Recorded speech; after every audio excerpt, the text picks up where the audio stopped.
Pleasant afternoon, everyone. Thank you very much for joining us as we kickstart our discussion, our very timely discussion. This discussion promises to be very informative and very interactive. So do stay with us as we kickstart the discussion. So it was Emma Thompson who posited always seems to start with bad communication. Right? And I'm going to reiterate that. Any problem, big or small, within a family always seems to start with bad communication. Today, I have with me rather, being Egla. I have Gabrielle Graham and Toby Ati. and I'm Jalen Newitt, and we will be having a discussion on communication. So, what is communication? Communication is basically the relation between one person or persons to another or another persons, right? Now, we'll be talking about some risk factors in the communication process, and we'll be also talking about some protective factors, right? So, we realize that so many times in families, parents they have very hectic jobs, and therefore it's hard for them to relate to their children as effectively as they would want to. And there's the generation gap wherein parents are out of the age that we currently operate in, and so many times some parents are very much inapproachable. And lastly, we have the fact that some parents aren't in a position to be as academically involved as they would want to be with their students. So, Dane, tell me, how is the relationship with you and your parents like? Well, for me, and I was saying it earlier in the discussion when we were talking before the live began, is that for me, when I was younger, I used to have a very close knit relationship with my parents. When I matriculated to high school, I had a cousin one day who came to me and said, "You see, when you go to high school, don't change. When you go to high school, you're exposed to certain factors, and so it will influence how you react to certain things." I changed where I wasn't so close to my parents anymore. So certain things I wouldn't go and say to my parents. I'd speak to them. I would speak to my peers about it. And I was even saying it too, that when it comes to certain topics like sex, especially for the ladies, you want to go and tell your parent that you're sexually active, because guess what? They might get up on you behind. Yes. So I would say that the relationship now is not perfect. I would want back a close knit relationship like when I was younger. But then again, my friend mentioned the generation gap. And so my parents have that authoritarian style of parenting where they say, okay, we say this, adapt to work. I, on the other hand, I say, okay, you have to be a better leader. You know, leaders, we have to not only delegate responsibility, so your parents say, wash the dishes, wash your clothes, but we also have to be ones that say, okay, we think saying wash enough. Give him a chance. Not be down on him so much. You understand? And so I think I need a close knit relationship back with my parents. It's not there as yet. However, as time progresses, I hope that we can have better communication, and so we can grow a better relationship. So, are there any pointers that you would have as to how that would be brought to fruition? How do you think that your parents? What are some tips that in your situation you could use to better the relationship, and your parents could also use to better the relationship? Well, I think all youths would say this. Everybody my age, every teenager would say this. A lot of times, parents don't listen. And sometimes you want to approach them, but because you know that they're going to react a certain way, or that they're not even going to take what you say into consideration, you say, okay, it makes sense, me go talk to them about this. And so maybe you go seek peers' advice. And not all the times the peers' advice would be so good as if the parents sit down with you and say, okay, I saw your approaches. And if you approach yourself, this will happen, and these are the results we want. So I think a lot of parents know they should listen, because even the other day I was traveling in a taxi, and the taxi man said, "Me I want parent." And me can't say I had a disagreement with my mother. And when I was in the taxi, I was relating the information to him because I want to make brethren a problem. I don't know if anybody on Instagram have no problem for Shakira. The problem with the driver, and me have the problem say she does not listen. She does not listen. I think if she listened, we wouldn't be in this situation. And problem say, you know, say true. Pick if you listen, you know. But parents listen too. Exactly. And then normally I don't get that from an average parent. Mhm. And I said to myself, okay, me finally find somebody for my side. So me feel good now. I realized that Gabby was shaking her head. She was inkling to just say something while Dane was talking. So Gabby, so just segue into what's the relationship like with you and your parents, and how is it that how is it that you would go about bettering that relationship?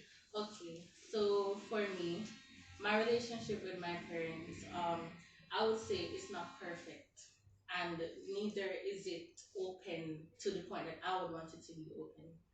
So there are certain things that I wouldn't say to them because I wouldn't want them to think that I'm not the daughter that they think I am. I wouldn't want them to think that, oh, I didn't raise her like this. You get what I mean? So personally, there are some things that I generally just wouldn't go to them about.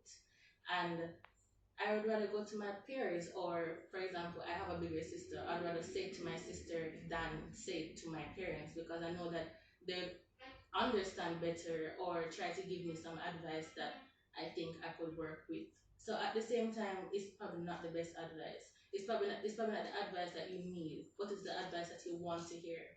So to build a better relationship with my parents, I think that maybe I can try talking to them more and going approaching them with what do you call it? Like going to them with a yeah, more Yeah. frequently, Mhm. or you think about how you would approach them. So you know, wouldn't just go to my mom, Mom, you know that I do this and that. No, you just go to me and say, Mommy, how was the day? You know, start a Spread them up. conversation. Yes, What some feed them up. dishes or Yes. some clothes. You know, Oh, I did a yes. chores today, and then you Right, just say, get on the good side. Mommy, you know that Mhm. so happened today. You know, just Yes, get man. under your skin, and Yes. that's how you would approach. That's what I would approach it. That And is good. I think that Yeah. should be in a good mood enough for me to explain the situation. So, I'm so glad that Gavin would have touched on that, because sometimes when we go to our parents as youth, we realize that we get the reaction that we get is not a reaction that we really like. And we have to understand as youth, as children, that our parents have really hectic jobs. So many times they have really bad days, and go to them, and the way in which you approach them, that just throws the whole process of communication, proper communication, out the door. That just makes things harder than easier. So youth, take that in mind, quote Gabby and that one, friend them up, speak them up before you go to them, and ensure that wash up the plate, them sweep, tidy your room if you never tidy your room in a, in a week, right? Friend them up and ensure that when you go to them and you're sharing, they're in a position to listen and not hear, yes. right? And I'm going to allow Toby the opportunity to speak a lot on that. But before we go to that, Toby, just wanted to tell us, what's the relationship like with you and your parents, and how is it that you would go about bettering your relationship? Well, I would like to rally on what Gabby said. Staying in my parents' good graces has given me a good ride so far. So I'm so blessed to have approachable parents, and each day when I wake up in the morning, I just remember that, you know what? The more I stay on my parents' good side, the more benefits I'll get for sure. They'll be more willing to let me go out, more willing to give me more opportunities and stuff like that. Um, how can I build my relationship with them? Definitely, you mentioned it before. Doing things on my own, helping them out around the house, taking initiative in the things that they do and things that can help them as well. So yeah. So far, I think I have a fairly good relationship with my parents. Of course, it can be better because no relationship is perfect. But yeah, we're always building and working on it at home. So what are some of the strategies that you use other than those that you have spoken about initially? Is there anything else that you would recommend? What about the students, the children who don't have parents who are as approachable as yours? How do you think, or what would you recommend to them?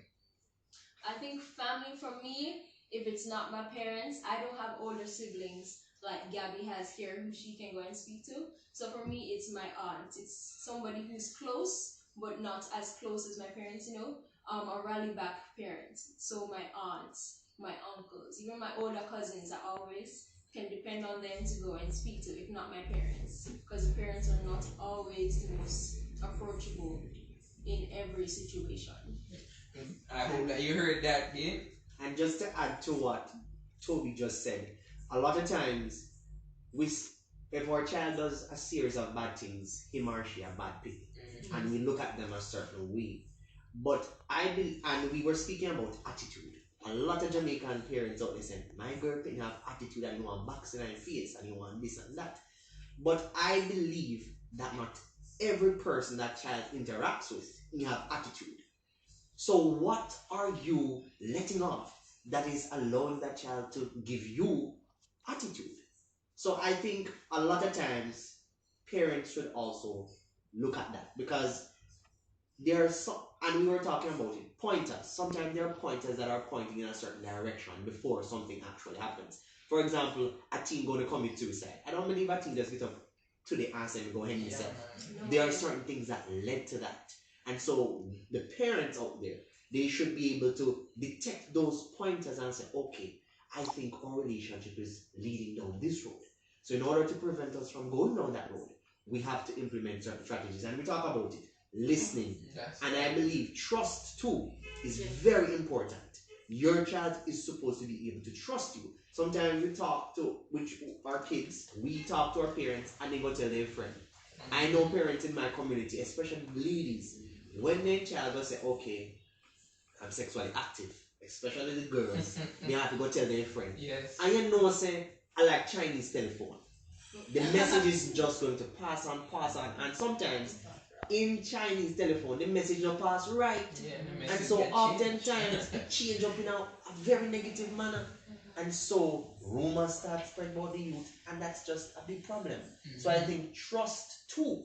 And I believe that if your child knows that he or she trusts you, if your child knows that you trust them, they will try their very best not to break that trust.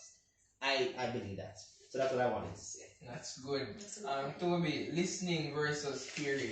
Can you explain to our audience as to what exactly, what does that mean? Listening versus hearing. That is very important when it comes to communication, and there's a big difference between listening and hearing. A child, for me, when my parents are speaking to me, I can hear them and can brush them off and say, oh yes mommy, yes daddy, it's okay, I get you.